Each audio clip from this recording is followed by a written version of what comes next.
இருளை விலக்கி உலகை எழுப்பும் ஞாயிறு அங்கே குடியிருப்பான். அவன் ஆனை முகத்தனின் அடியவர் மனத்தில் ஒளியாய் வந்து கொலுவிருப்பான்.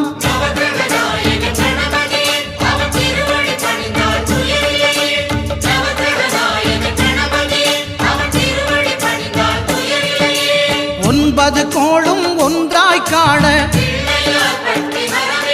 அங்கு கற்பகம் என்னும் கடவுளின் மெய்யில்